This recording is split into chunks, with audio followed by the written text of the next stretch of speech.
Assalamualaikum warahmatullahi wabarakatuh.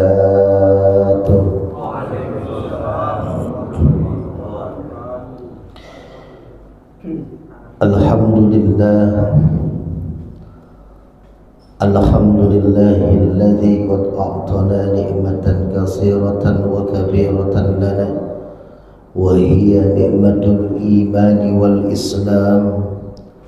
Ashhadu an la ilaha illallah wahdahu la syarika lah wa ashhadu anna Muhammadan abduhu wa rasuluhu la nabiyya ba'dah.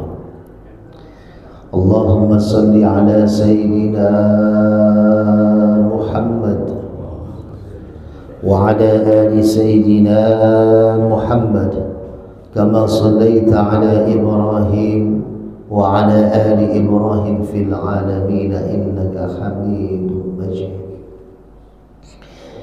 Qala Allah Ta'ala fi kitabihil aziz, a'udzu billahi minasy syaithanir rajim. Bismillahirrahmanirrahim. Ya ayyuhalladzina amanu taqullaha haqqa tuqatih wa la tamutunna illa wa antum muslimun. Wa qala ta'ala inna a'tainakal kautsar fasalli li rabbika wanhar inna syani'aka huwal abtar. Shadaqallahul azim. Hadirin jamaah yang dimuliakan Allah, baik DKM dan jamaah Masjid Jami Nur Ma'innah, juga ketua dan DKM Masjid Al-Muhajirin, mudah-mudahan diberikan keberkahan, kesehatan, kelancaran oleh Allah Subhanahu wa Ta'ala. Puji syukur mari sama-sama kita panjatkan kepada Allah Subhanahu wa Ta'ala. Alhamdulillah kita bisa mulai kembali membuka kajian kita di Ahad subuh ketiga. Mudah-mudahan jadi jalan istiqomah ibadah dan mencapai ridho Allah Subhanahu wa Ta'ala. Karena kita tidak tahu umur kita sampai kapan, maka selagi umur masih diberikan oleh Allah kepada kita manfaatkan untuk melakukan hal-hal yang positif, hal-hal kebaikan, agar menjadi bekal kita nanti kembali kepada Allah Subhanahu wa Ta'ala. Salawat dan salam semoga senantiasa tercurah kepada pemimpin alam Nabi besar Muhammad sallallahu alaihi wasallam, kepada keluarganya, para sahabatnya, dan mudah-mudahan semua yang hadir di masjid ini pada subuh kali ini mendapatkan syafaatul uzma di yaumil akhir nanti bersama keluarga tercinta di rumah, baik istri, anak, cucu, semua keluarga kita mendapatkan syafaatul uzma di yaumil akhir nanti. Amin, amin, amin ya Allah ya rabbal alamin. Jamaah salat subuh yang dimuliakan Allah, kita tahu bahwasanya Allah menurunkan Al-Quran kepada Nabi Muhammad melalui malaikat Jibril. Maka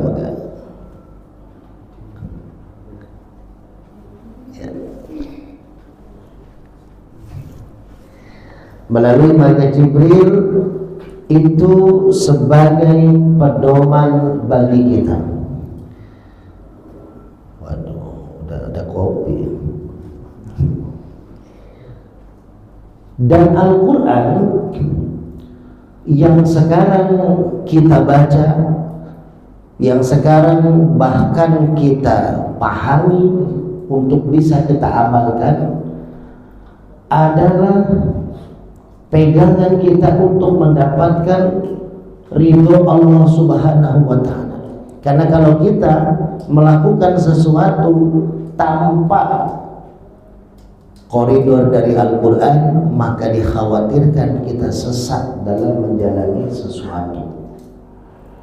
Karena Al-Quran itu hudan linnas wa bayyinati minal huda wal furqan. Al-Quran itu petunjuk bagi manusia dan yang bisa membedakan mana yang baik dan mana yang buruk. Nah, maka banyak kandungan ayat Al-Quran, surat Al-Quran. Tapi pada subuh kali ini kita akan bahas surat terpendek yang ada di Al-Quran, yang diturunkan di kota Makkah. Suratnya hanya 3 ayat, tapi ternyata di dalam surat ini ada kandungan-kandungan hikmah yang luar biasa. Kalau kita pengen merenungi bahwasanya Allah sudah memberikan kita banyak sekali rezeki, maka di surat inilah Allah mengingatkan kita. Kalau kita sebagai orang tua, sebagai ayah, sebagai ibu, bagaimana cara mendidik anak, bagaimana cara melakukan sesuatu kepada keluarga, maka ayat ini sebagai solusinya. Jadi ayat ini, surat ini adalah surat parenting juga buat keluarga. Dan di dalam surat ini ada rahasia tentang Nabi Muhammad sallallahu alaihi wasallam dan umatnya. Maka yuk, mudah-mudahan sampai sore kemarin subuh saya ngisi kajian di Masjid Jami Al-Falah Pondok Cibubur. Itu baru ayat pertama sudah syuruk, baru surat Inna A'toina Kal Kausar sudah syuruk. Jadi 2 ayatnya dipending ya, karena ternyata kita memahami Quran itu harus betul-betul kita pahami agar bisa kita jalani. Jadi kalau Quran cuma sekedar dibaca, tahu artinya tanpa kita pahami, gimana kita mau jalani? Maka yuk sama-sama kita kupas ya pelan-pelan. Ini adalah surat Al-Kausar, surat terpendek dalam Al-Quran. Dan ini berkaitan karena tinggal 10 hari lagi ya kita mau mengadakan Aidil Adha. Insyaallah saya mengisi di Masjid Nurul Huda Beijing untuk Idul Adha kali ini. Karena Idul Fitri saya di sini, Idul Adha di Beijing. Tadinya saya pengen coba di Al-Muhajirin, belum kenal sama ketuanya. Ya. Nah, jadi surat Al-Kausar ayat pertama, asbabun nuzulnya dulu Pak. Satu saat Rasulullah SAW sedang bersedih. Apa yang disedihkan oleh Rasulullah? Rasul bersedih Pak, sebagai manusia, yaitu anak laki-lakinya yang dicintainya meninggal dunia. Siapa? Ibrahim, putra Nabi Muhammad SAW. Ketika kecil, putra yang dicintainya meninggal dunia. Nabi Muhammad punya 2 putra, Qasim dan Ibrahim. Nah, ketika Ibrahim meninggal dunia, Rasulullah meneteskan air mata. Rasulullah terguncang, Rasulullah sedih karena beliau manusia. Maka Rasulullah mengatakan, silakan kalian bersedih, tapi tidak boleh kalian meratap sehingga kalian nantinya menghardik ketentuan-ketentuan Allah. Boleh kita sedih manusiawi. Nabi Muhammad sedih, ditinggalkan anaknya. Kenapa yang dibikin sedih Nabi Muhammad selain putra tercinta beliau? Karena beliau nggak punya anak laki-laki akhirnya. Beliau meninggal dunia, putranya sedih. Ditambah Abu Jahal, Abu Lahab, dan abu-abu dari kafir Quraisy yang lainnya menghardik, menghina, mencela Rasulullah. Dikatakan Rasul tidak akan punya keturunan, Rasul tidak akan punya penerus, Rasulullah akan stop, silsilah keluarganya akan hilang. Itu hinaan dan cacian daripada Abu Jahal dan Abu Lahab dan orang-orang kafir Quraisy. Maka ketika Rasulullah bersedih, tiba-tiba sahabat melihat Rasulullah tersenyum. Tersenyum Rasulullah. Ditanya sama sahabat, ya Rasul, engkau sedang kehilangan putra tercinta, wajar kau bersedih. Lalu kenapa engkau tiba-tiba tersenyum? Lalu Rasul mengatakan, wahai sahabat, ada berita dari malaikat bahwasanya Allah menurunkan ayat surat pendek, tapi ini untuk menghiburku. Apa suratnya? Yang pertama, inna a'tainakal kautsar. Allah mengatakan kepada Nabi Muhammad, inna a'tainakal kautsar. Wahai Muhammad, inna a'taina, aku berikan kepadamu al-kautsar. Ulama mengatakan al-kautsar ini ada 16 makna, ada 16 arti. Ada yang mengatakan al-kautsar ini adalah sungai di surga. Ada juga yang mengatakan al-kautsar ini telaga di padang mahsyar. Ada juga yang mengatakan al-kautsar ini adalah anak. Jadi kalau kita dikasih anak, lahir anak, al-kautsar itu rezeki yang banyak. Artinya kausar itu kasir, rezeki banyak. Nah, perbedaannya di dalam Al-Quran juga ada inna a'toina, ada inna a'tainaka. Inna a'tainaka, ada inna a'tainaka. Ada ko, ada ta. Kalau inna a'tainaka, pemberian yang diberikan oleh Allah kepada kita, rezeki yang diberikan kepada kita, lalu pemberian itu menjadi milik kita. Itu adalah inna a'tainaka. Kalau a'tainaka, pemberian Allah kepada Nabi Muhammad, tapi bukan milik Nabi Muhammad saja. Seperti inna a'tainaka sab'an minal masani. Wahai Muhammad, aku sudah memberikan kepadamu 7 ayat di dalam Al-Quran, yaitu surat Al-Fatihah. Jadi kalau surat Al-Fatihah kan bukan hanya milik Nabi Muhammad, tapi milik umatnya juga, milik kita. Maka itu pemberian Allah, inna a'tainaka sab'an minal masani. Nah, ada inna a'tainaka, itu rezeki yang milik kita, boleh kita apa-apain karena sudah menjadi hak milik. Pagi-pagi kita bangun tidur, mata melek, itu rezeki itu Pak. Karena mungkin ada teman kita, sahabat kita, tetangga kita yang bangun tidur udah gak bisa melek lagi, bahkan gak bisa bangun lagi. Itu Pak. Ketika kita sudah bangun tidur, kita bisa wudhu, melangkahkan kaki ke Masjid Nur Ma'inah, itu juga rezeki Pak. Itu juga rezeki. Bayangkan Pak, banyak orang yang pengen sholat di masjid. Bahkan saya terhitung 1 tahun 5 bulan ini, karena hitungan minggu ketiga saya kecelakaan ini. 1 tahun 5 bulan saya merindukan sujud di atas sejadah Pak. Belum bisa. Kemarin saya diterapi tengkurap, ya udah mulai, tulangnya udah mulai nyambung, tapi tetap belum boleh dipaksakan karena dengkul masih, traumanya masih tinggi, walaupun udah nyambung. Itu merindukan itu Pak. Tapi alhamdulillah Allah kasih kekuatan pada kita. Bulan Ramadan kemarin 38 kali saya ceramah sebulan, termasuk di Nur Ma'inah ini Idul Fitri penutup 38 keliling kita. Di Masjid At-Tauhid 2 kali saya isi taraweh, itu 1.300 jamaah saya ceramah taraweh di At-Tauhid. Yang kedua malam Senin terakhir itu 1.100 jamaah. Itu kita keliling Jakarta, Depok, bahkan saya masih bisa menguburkan kakak kandung saya meninggal dunia di malam ke-13 Ramadan.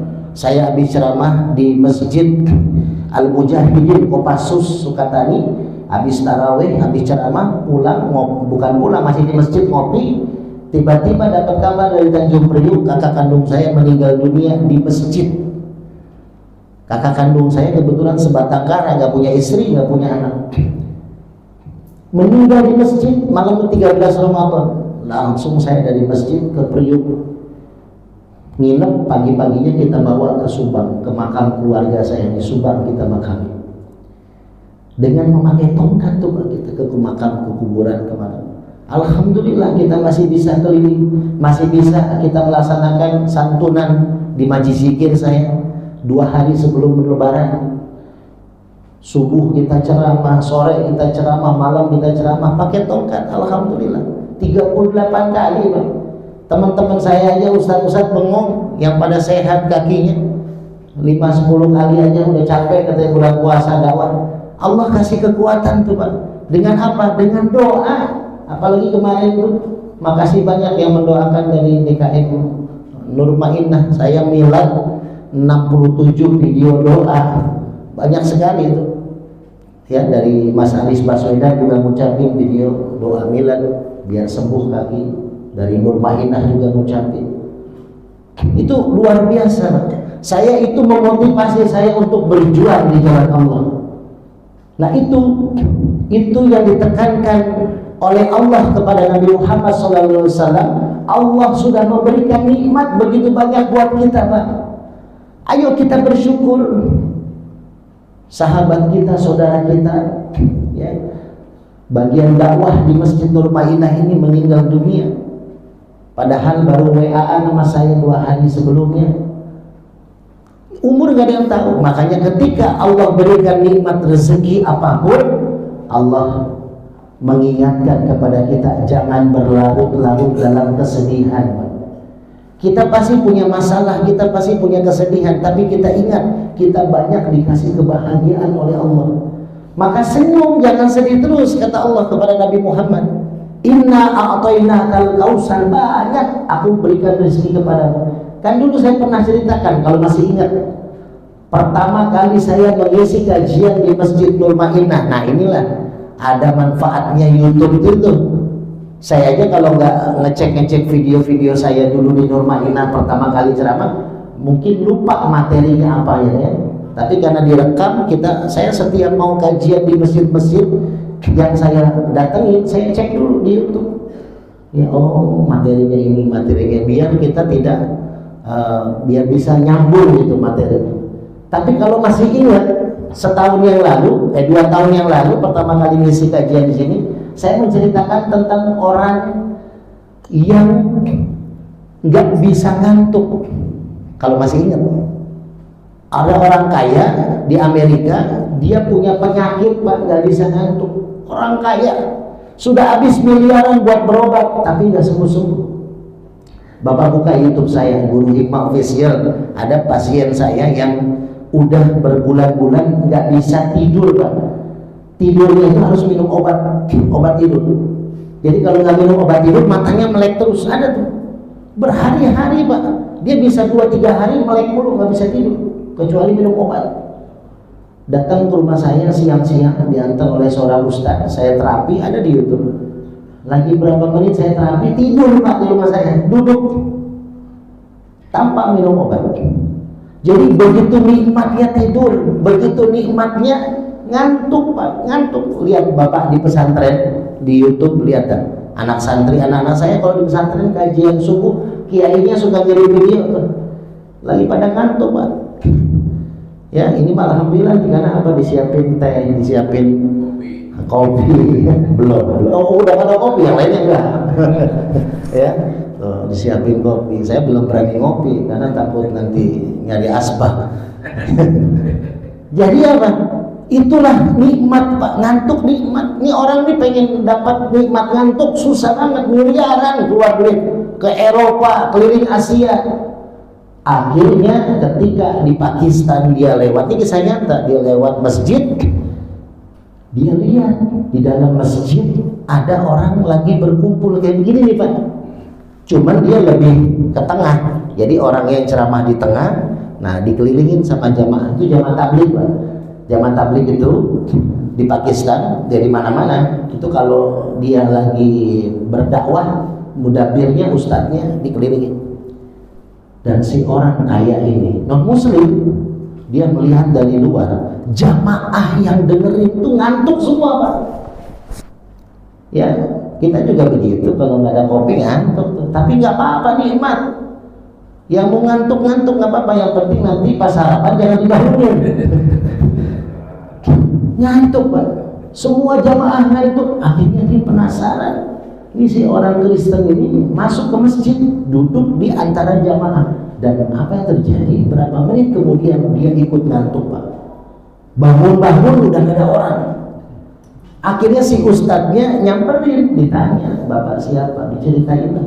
Akhirnya dia jadi dapat hidayah, masuk Islam karena ngantuk. Akhirnya dia menjadi salah satu donatur jamaah tabligh. Saya ketemu di Purwakarta tahun 97. Saya masih pesantren, ngajar bahasa Arab di pondok pesantren Al-Muhajir itu, dan saya menjadi penerjemah bahasa Arab jamaah tabligh se-Asia saat itu. Nah ini Pak, ini rezeki Allah kasih, rezeki besar. Anak saya masuk pesantren 3 orang ketika kaki saya sakit, tapi sampai sekarang nih Pak, walaupun kadang kita telat ngirim, tapi tetap ngirim. Rezeki Allah kasih. 3 Pak pesantren. Saya punya teman ustadz juga di Depok, anaknya 1 pesantren nggak sanggup, padahal sehat, guru pula. Itu saya 3 pesantren, alhamdulillah Pak. Ini tahun depan mau masuk aliyah 2 orang. Gitu. Jadi kita jalanin. Rezeki Allah kasih kita, hanya dititipkan rezeki itu. Inna a'toina kal kautsar. Jadi kita merenung nih Pak, kalau inna a'toina berarti kita rezeki kita udah banyak nih dari Allah. Bukan hanya harta saja Pak. Sehat, ngopi enak, ngobrol enak, makan enak, itu rezeki. Rezeki itu banyak. Kita ke ayat kedua, takut nggak nyampe. Ayat yang kedua, fasholli li rabbika wanhar. Setelah Allah kasih rezeki, maka apa yang harus kita lakukan Pak? Fasholli. Apa artinya fasholli? Ini mohon maaf, saya mungkin bertanya-tanya, kok kajian kali ini nggak bagi-bagi minyak ya? Minyak Al-Hikmah lagi stoknya lagi habis Ketua. Jadi saya belum bikin lagi, mudah-mudahan nanti ba'da lebaran haji kita bisa bikin lagi. Soalnya saya biasa kemarin Ramadan 1000 botol saya lihat bagikan ke masjid-masjid ketika saya dakwah. Jadi stoknya habis, jadi belum ada lagi. Nanti pada lebaran haji insyaallah kita bikin lagi. Fasholli apa Pak? Artinya sholat. Hah? Fasholli berkorban wanhar. Fasholli itu ada beberapa pendapat ulama. Ada yang mengatakan fasholli itu sholat. Jadi kalau habis dapat rezeki, inna a'tainakal kautsar, maka sholat. Tapi itu bukan pengertian spesifik. Karena kalau sholat, dirikan sholat itu biasanya ada kalimat aqimis sholat, dirikan sholat. Tapi kalau fasholli, berdoalah. Berdoalah. Jadi ketika kita habis dapat rezeki, maka kita berdoa. Artian apa? Bersyukur. Nah setelah kita dapat rezeki, berdoa, wanhar, baru kita berkurban. Kalau misalkan kita dapat rezeki anak, wanhar apa artinya? Akikah. Jadi wanhar itu bukan hanya kurban bulan Idul Adha, tapi wanhar itu berkurban ketika kamu dapat rezeki anak. Ada lagi Dr. Elviadi yang ada di Majlis Zikir, beliau minta syariat biar punya anak yang ketiga. Alhamdulillah sudah lahir anak ketiganya. Beliau bilang, Ustaz saya mau nazar di Majlis Zikir, Ustaz mau nazar kambing, motong kambing. Nah itu nazar. Jadi ketika dapat rezeki dia motong, walaupun itu nazar jatuhnya, bukan wajib, ya, bukan kurban, bukan akikah. Jadi kalau dapat rezeki akikah Pak. Ini salah satu bentuk yang Imam Al-Ghazali ingatkan Pak. Tarbiyatul aulad qabla wiladah, tarbiyatul aulad ba'da wiladah. Jadi kalau pengen punya anak soleh, pengen punya keturunan yang soleh dan soleha, itu harus pendidikannya 2. Yang pertama tarbiyatul aulad qabla wiladah, pendidikan anak sebelum anak pernah dilahirkan. Makanya contohnya Nabi Ismail. Nabi Ismail ini seorang nabi, seorang anak yang soleh, yang nurut terhadap orang tuanya. Makanya ketika Nabi Ibrahim menyuruh Nabi Ismail memberitahukan mimpinya, ayah bermimpi disuruh memotong engkau oleh Allah. Lakukan ayah, lakukan, kata Nabi Ismail, karena soleh Nabi Ismail. Nah, bagaimana agar punya anak yang soleh seperti Nabi Ismail? Maka syaratnya pertama tarbiyatul aulad qabla wiladah, kata Imam Al-Ghazali. Pendidikan anak sebelum anak dilahirkan. Artinya apa? Cari bibitnya yang bagus. Nih kalau bapak punya mantu, ya, punya anak laki-laki, bapak mau nyariin anak laki-lakinya istri, bilangin sama anak laki-lakinya cari yang utamanya yang solehah. Solehah itu bukan berarti harus tamatan pesantren. Solehah itu bukan berarti harus pakai jilbab, tapi hatinya berjilbab. Nanti nyusul baru pakai jilbab benar. Ini tarbiyatul aulad, Pak. Makanya Nabi Ismail kenapa jadi anak soleh? Ini bibitnya unggul. Ibunya siapa, Pak? Siti Hajar. Siti Hajar ini siapa sih, Pak? Siti Hajar ini ada pendapat yang mengatakan beliau ini hamba sahaya. Jadi ceritanya sedikit nih, Pak. Nabi Ibrahim dengan Siti Sarah lagi hijrah ke Mesir saat itu. Dia hijrah ke Mesir. Saat itu Mesir dipimpin oleh Raja Memphis. Jadi Raja Mesir itu julukannya adalah Fir'aun, Pak. Ya, Raja Mesir itu julukannya adalah Fir'aun. Jadi Fir'aun itu bukan hanya zaman Nabi Musa, tapi setiap Raja Mesir itu julukannya Fir'aun. Ini hati-hati ya, biar kita tahu bahwasanya oh Fir'aun berarti Fir'aun yang mengaku Tuhan. Bukan. Di zaman Nabi Ibrahim, Fir'aunnya bukan mengaku Tuhan, tapi Fir'aunnya suka menggoda, menculik istri-istri orang yang cantik. Tuh, Pak, Fir'aunnya nih di zaman Nabi Ibrahim, ketika Nabi Ibrahim lagi hijrah ke Mesir dengan Siti Sarah, itu Raja Mesir saat itu orang yang terkenal raja zolim yang suka menculik dan meminta istri orang. Hati-hati, kalau sekarang ada orang yang suka istri orang, nah berarti Fir'aun tuh. Fir'aun yang di Raja Mesir. Jadi Siti Sarah ini orang yang cantik. Cantik sekali istri Nabi Ibrahim yang pertama. Cantik sekali. Makanya ketika ke Mesir, Siti Sarah dengan Nabi Ibrahim mengaku sebagai adik kakak. Ini lucunya, Fir'aun Raja Mesir saat itu, dia walaupun cantik, ada perempuan cantik, kalau bukan istri orang enggak tergoda. Dia tergodanya cuman kalau dia punya suami. Coba bayangin. Makanya ini dosa besar kalau sampai ada orang yang menggoda istri orang. Ini sama kayak Fir'aun, ya, sama kayak Fir'aun zaman Ibrahim. Makanya Nabi Ibrahim nyamar di pasar. Nanti Siti Sarah kalau ada yang nanya, saya kakak kamu, kamu adik saya. Akhirnya jalanlah, ketahuan sama ajudannya Raja Mesir, Fir'aun. Nah, mereka punya mata-mata, punya intel. Dicek ternyata Siti Sarah sama Ibrahim bukan adik kakak, tapi suami istri. Diculik tuh, Pak, dibawa ke Raja Mesir. Lalu di sanalah Raja Mesir ingin menggoda Siti Sarah.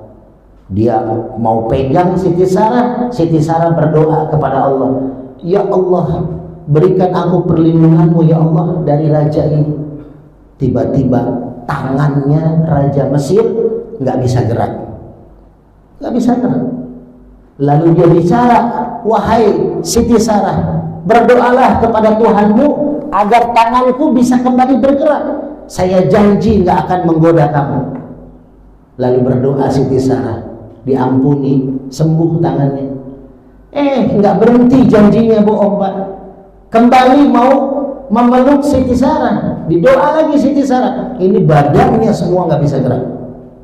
Itulah ya, namanya orang yang suka bohong, munafik ya.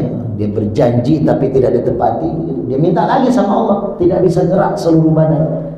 Akhirnya dia janji, terakhir Siti Sarah, saya nggak akan melakukan itu. Doa lagi, sembuh. Nah, akhirnya Raja Mesir memberikan hadiah Siti Hajar kepada Siti Sarah. Siapa Siti Hajar? Ada yang mengatakan Siti Hajar adalah hamba sahaya budak yang ada di Mesir, budaknya Raja Mesir. Ada yang mengatakan Siti Hajar itu anak dari seorang penguasa, orang kaya, tapi ditahan oleh Raja Mesir, maka anaknya menjadi budak. Tapi ada juga pendapat yang mengatakan Siti Hajar anaknya Fir'aun itu, anaknya Raja Mesir. Tapi pendapat ulama yang paling banyak, Siti Hajar adalah putra orang pengusaha, putra bangsawan, putra orang yang cerdas, yang memang ditawan oleh Raja Mesir. Kenapa Raja Mesir menghadiahkan Siti Hajar kepada Siti Sarah? Untuk memata-matai Siti Sarah agar jangan sampai berdoa yang jelek-jelek untuk Raja Mesir. Karena tadi doanya 2 kali itu, nggak bisa gerak tangan, nggak bisa gerak badan, takut Raja Mesir. Dikasih hadiah Siti Hajar kepada Siti Sarah. Nah, ternyata Siti Hajar perangainya baik, akhlaknya baik. Akhirnya Siti Sarah karena nggak punya anak, walaupun cantik, sudah bertahun-tahun menikah dengan Nabi Ibrahim, maka Siti Sarah melamar Siti Hajar menjadi istri suaminya. Tuh Pak, ada yang udah punya Siti Hajar Pak? Belum? Cari Pak, cari. Kalau Bapak masih punya Siti Sarah doang Pak, cari Siti Hajar ya, asal Bapak siap-siap dihajar. Udah ada? Waduh, ada beberapa yang datang ke saya untuk minta nikah siri, tapi DKM sini belum ada Pak Ketua, baru ada informasi bisik-bisik aja. Jadi begitu tuh Siti Hajar. Jadi Siti Hajar, benar kata Imam Al-Ghazali, tarbiyatul aulad qabla wiladah. Kalau pengen punya hasil yang baik, maka bibitnya harus baik. Maka Siti Hajar kita tahu orang yang soleha, bibit unggulnya dari orang tua yang soleh, maka keluar lahirnya anak yang soleh, yaitu Nabi Ismail. Ya contoh misalkan nih, pabrik Honda, kan motor Honda, mobil Honda itu terkenal lah di mana-mana, pabrik yang luar biasa. Nanti awal Juni saya ngisi khutbah Jumat di Masjid Astra, di Masjid Al-Huda Astra di Sunter. Itu produksinya luar biasa, motor, mobil di Honda itu. Ya, kenapa? Karena Honda itu perusahaannya benar-benar mumpuni, pabriknya benar-benar ISO-nya ISO internasional, dia cek benar-benar. Makanya paling ada yang gagal 1-2, tapi yang lainnya motor mobilnya itu benar-benar bagus hasilnya. Nah itulah, kalau pengen punya anak yang soleh-soleha, cari ibunya yang soleh-soleha. Tarbiyatul aulad qabla wiladah. Maka itu yang dianjurkan oleh Nabi Muhammad SAW, bahwasanya ketika kita punya anak yang soleh, maka didik anak kita agar nantinya bisa punya keturunan juga yang soleh. Ini yang kedua, ini ayat yang kedua. Fasholli li rabbika wanhar. Kalau sudah dikasih nikmat, maka apa yang harus kita lakukan Pak?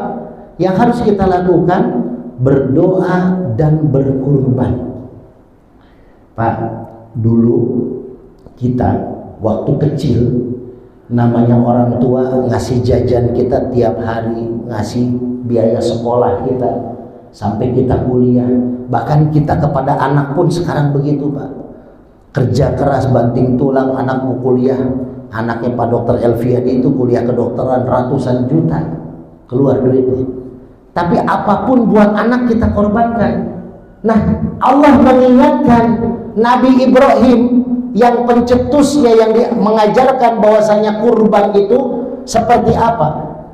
Kenapa Nabi Ibrahim disuruh mengorbankan Nabi Ismail? Karena Allah ingin menguji Nabi Ibrahim, apakah dia lebih taat kepada Allah, apa lebih sayang kepada anaknya.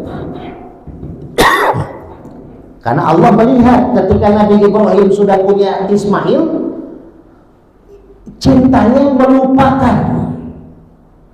Kan kita gitu, kalau cinta sama anak kadang lupa waktu, Pak. Nah, Allah juga melihat, ini Nabi Ibrahim aku kasih anak, tapi kok sudah mulai hatinya lalai. Dia tidak melihat Siti Sarah punya hati.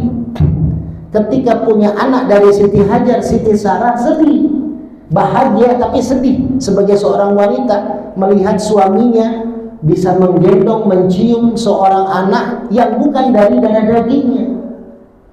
Makanya Allah perintahkan Nabi Ibrahim untuk membawa Siti Hajar dan Nabi Ismail ke padang pasir, ke padang tandus yang gak ada kehidupan sama sekali. Yang sekarang itu kotanya luar biasa, namanya Makkatul Mukarramah. Makkah itu Pak, bahasanya, asal bahasanya adalah Bakkah, artinya tangisan. Orang Arab sana itu agak susah ngomong Bakkah, makanya dikatakan Makkah. Makanya kenapa kota tangisan? Karena sejarahnya kota itu adalah kota tangisan. Tangisan Nabi Ibrahim meninggalkan istri dan anaknya masih bayi. Tangisan Siti Hajar yang ditinggalkan suaminya dan harus mengurus bayinya seorang diri. Tidak ada makanan, tidak ada minuman, Pak. Tidak ada kehidupan. Maka kita pun pernah mengalami itu, Pak. Kita meninggalkan istri, meninggalkan anak ketika kita kerja. Bahkan ada yang keluar kota berminggu-minggu, ada yang berlayar bertahun-tahun meninggalkan istri dan anak. Saking cintanya kita berjuang di luar, tapi ketika udah dapat duit, buat siapa? Buat anak istri, buat membahagiakan dia, buat bisa memberikan dia pelayanan yang baik. Maka Allah menguji itu. Wanhar, berkurbanlah. Setelah Allah kasih, kamu juga mesti ngasih sesuatu. Maka kalau kita cinta kepada anak ini mau diambil. Kalau Bapak punya pilihan, ini anak disuruh digorok lehernya Pak sama Allah. Terus Bapak punya duit 1 miliar. Pilih mana? Uang 1 miliar disedekahin, apa anak digorok lehernya? Saya yakin semuanya duit 1 miliar. Kalaupun punya, kenapa? Karena anak itu lebih dari itu. Maka Pak, ini Idul Adha, hanya tinggal beberapa hari lagi. Ini adalah hadiah yang Allah mau kasih kepada kita. Kalau kita bisa berkurban, minimal kambing, domba, apalagi bisa sapi, maka ini adalah anugerah terindah kita. Karena Allah akan melihat rizkimu cukup nih buat kurban kambing. Ini Allah melihat seperti bulan puasa. Bulan Ramadan Allah melihat kamu sanggup nih mengerjakan puasa. Makanya orang puasa itu hanya bagi orang-orang yang beriman. Makanya ini pun Allah melihat kamu sanggup nih sapi. Kenapa kamu kambing? Kamu sanggup ini untuk kurban 2 kambing. Kenapa cuma 1 kambing? Allah yang tahu rezeki kita, Pak. Jadi sekarang yuk, ini adalah cobaan terakhir kita dari awal rentetan bulan Rajab, bulan Sya'ban, bulan Ramadan, bulan Syawal, bulan Dzulqa'dah, bulan Dzulhijjah. Inilah puncak pengetesan Allah agar kita menjadi orang yang bertakwa itu di bulan Dzulhijjah. Jadi bukan di bulan Ramadan. Bukti nyatanya hasil dari Ramadan kita adalah di bulan Dzulhijjah. Kemenangan kita adalah makanya ada hari raya Idul Fitri, ada hari raya Idul Adha. Kita menganggap hari raya Idul Fitri kemenangan kita, cukup. Kita sudah menang. Kita sudah menjadi pemenang di Idul Fitri. Padahal ini kemenangan yang belum hakiki, Pak. Baru setengah kemenangan. Maka fullnya kemenangan kita sebagai seorang mukmin adalah ketika kita sudah bisa merayakan kurban. Maka ini nih orang yang bertakwa dites nih di bulan Dzulhijjah. Dites di bulan Dzulhijjah. 2 minggu yang lalu saya ngisi khotib Jumat di Masjid At-Thohir. Itu materi saya tentang itu 5 level manusia, dari muslim, mukmin, mukhlis, muhsin, dan muttaqin. Dan itu diibaratkan oleh bulan-bulan yang kita lalui. Muslim bulan Rajab, mukmin bulan Syawal, terus muhsin bulan Ramadan, terus mukhlis bulan Syawal, dan muttaqin bulan Dzulhijjah, yaitu Idul Adha. Makanya kalau kurban kita lakukan seperti Nabi Ibrahim disuruh motong anaknya, nangis takut Nabi Ibrahim. Ya Allah, anak satu-satunya laki-laki. Saat itu Siti Sarah belum punya anak, cuman hanya dari Siti Hajar. Walaupun pada akhirnya Allah memberikan karunia kepada Siti Sarah yang selalu bersedih, jangan takut Siti Sarah, aku kasih keturunan. Akhirnya dapatlah keturunan namanya Nabi Ishak.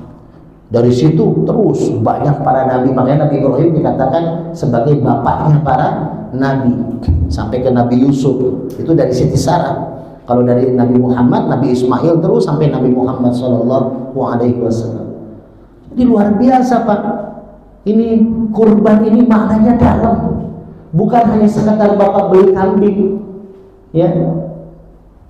Saya juga lagi nyariin nih, belum dapat ini kambing atau sapi buat kurban di pesantren di Purwakarta. Anak-anak yatim biar merasakan juga kan, kambing sapi. Berapa tahun yang lalu saya jamaah kadang suka nitip tuh, Ustaz nitip kambing buat di pesantren di Insan Kamil, langsung dibagikan untuk anak-anak yatim. Berkah, Pak. Di sini pun dibagikan kepada warga. Itulah hari kemenangan yang hakiki. Ya, mudah-mudahan DKM Masjid Nur Mainah lancar nih untuk mengadakan Idul Adha dan kurban. Biasanya berapa sapi? 30 ada saja, Bang? 100 ekor. Ekornya 100. Banyak juga ekornya 100 ya. Pokoknya mudah-mudahan berkah, Pak, di Nur Mainah itu ya. Berarti habis Idul Adha kajiannya kebuli kambing gitu ya. Makanan SKS-nya Pak Ketua, jangan lupa. Ayat yang terakhir, yang ketiga, inna syani'aka huwal abtar. Nih, Pak. Wahai Muhammad, inna syani'aka, orang yang membencimu, orang yang menghinamu, maka dia abtar, akan terputus dari rahmat Allah. Abtar itu ada hadis, barang siapa yang melakukan sesuatu, kullu amalin la yubtada'u bi bismillahirrahmanirrahim fahuwa abtar. Barang siapa yang melakukan sesuatu tanpa baca bismillah, maka dia terputus atas rahmat Allah. Jadi nggak dapat berkah. Makanya kalau kita melakukan sesuatu, Pak, bismillah, minum, bismillahirrahmanirrahim, minimal bismillah. Ya, kan ada cerita tuh dulu, ya, ada seorang laki-laki yang suka ngumpetin uang di balik bantal, di balik kasur gitu. Nah, biar istrinya nggak tahu. Ya mungkin Bapak juga ada yang sama ya. Apalagi seorang ustadz gitu ya, ngumpetin di balik dompet. Makanya istri yang pinter tuh, Pak, istri saya pinter, istri saya nyari duit. Mana aja diumpetin di kitab ketemu aja. Itu pinter nyari duit tuh. Nah, ini suaminya suka ngumpetin itu. Akhirnya apa? Si istrinya butuh duit, tapi nggak punya duit. Suaminya nggak ngasih, bilang nggak ada duit. Nah, istrinya ini dawamin bismillah, selalu baca bismillah, bersih-bersih bismillah, dia nyapu bismillah, dia benerin kasur suaminya sambil baca bismillah. Keluar tuh duit, Pak, karena baca bismillah. Ya. Keluar duit apa? Malaikat yang ngebalik-balikin tuh. Baik bismillah itu luar biasa rahmatnya Pak. Baca bismillah ya dengan menyebut nama Allah. Ini abtar Pak, terputus kalau nggak baca bismillah. Nah, apa yang Allah katakan di surat Al-Kautsar ayat 3, wahai Muhammad, orang yang membencimu secara nabi ada dua Pak. Orang yang membenci nabi sebagai Nabi Muhammad, sebagai nabi, dan yang membenci nabi sebagai manusia, artinya menghina keturunannya, menghina anaknya, menghina istrinya, menghina keturunan-keturunannya, maka dia akan terputus dari rahmat Allah. Ini teguran buat Abu Jahal dan Abu Lahab. Abu Jahal, Abu Lahab menghina Rasul, kamu nggak akan punya keturunan lagi, kamu terputus, sudah nggak punya lagi silsilah keturunan. Ternyata sampai sekarang Nabi Muhammad SAW namanya nggak pernah hilang. Yang kedua, keturunannya apa? Sangat dihormati. Walaupun ada oknum ya, biarin aja Pak. Tapi kita sekarang ini banyak hal yang wah ini Habib segala macam dihina segala macam ya, katanya mengaku-ngaku. Pak, kalau dia benar keturunan Nabi, kita dosa kalau menghina. Ya jadi nggak usah dihina. Toh banyak yang soleh kok, banyak yang baik, habaib juga sama kayak ulama. Kalau ada yang nggak baik, oknum gitu aja. Ya, jadi ketika kan sekarang banyak nih Pak, hati-hati Pak, ustadz, kiai, syekh melakukan tindakan yang naudzubillah, ya, padahal tenar lah, juri hafid Quran melakukan naudzubillah, di Pati kiai punya pesantren melakukan naudzubillah. Ingat Pak, ini pegangan buat kita. Ketika seorang muslim melakukan kezaliman, ini hadisnya jelas. Ketika seorang muslim melakukan kezaliman, maka muslimnya copot ketika melakukan itu. Jadi ada seorang kiai, ustadz, habaib melakukan perzinahan. Ketika dia melakukan perzinahan, copot tuh ulamanya, habaibnya, kiainya nggak ada. Jadi oknumnya aja. Jadi makanya jangan kita mengatakan, oh orang Islam kiai begini, enggak. Itu oknumnya sendiri. Ya Pak? Makanya jangan menghina Nabi, jangan menghina keturunannya, biar kita mendapatkan rahmat Allah Subhanahu wa taala. Yuk kita baca Fatihah dan kita doa, mudah-mudahan Fatihah ini menjadi berkah buat kita. Kita khususan doain Ketua DKM Nur Madinah Bapak lupa lagi namanya saya.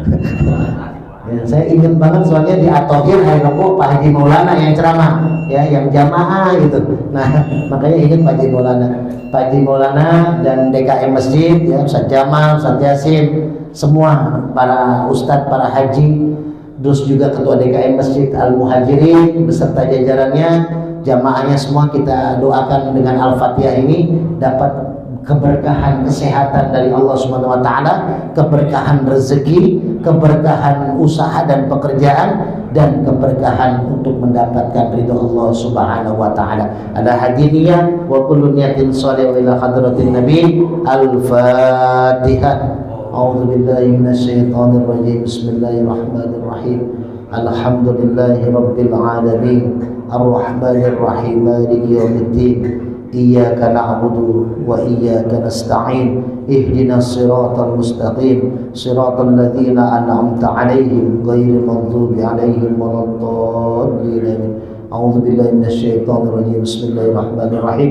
Allahumma shalli ala sayyidina wa habibina wa syafi'ina wa karimina wa zukhrina maulana Muhammad ورضي الله عن صحابة رسول الله أجمعين حمدا يوافي نعمتي ويكافي مزيدا يا ربنا لك الحمد كما ينبغي لجلالك الكريم وعظيم سلطانك اللهم اغفر لنا ذنوبنا ولوالدينا وارحمهما كما ربيانا صغيرا اللهم إنا نعوذ بك من المراصي والجنون والجذام وسيء الأسقام اللهم نور قلوبنا بنور هدايتك كما نورت الأرض بنور شمسك أبدا أبدا برحمتك يا أرحم الراحمين اللهم لك الحمد وإليك المشتكى وأنت المستعان ولا حول ولا قوة إلا بالله العلي العظيم Rabbana atina fid dunya hasanah wa fil akhirati hasanah wa qina adzabannar. Subhanaka rabbika rabbil izzati amma yasifun. Salamun alal mursalin walhamdulillahi rabbil alamin. Mohon maaf atas segala kekhilafan dan kekurangan. Mudah-mudahan kita ada umur untuk bisa bertemu silaturahmi di waktu yang akan datang. Assalamualaikum warahmatullahi wabarakatuh.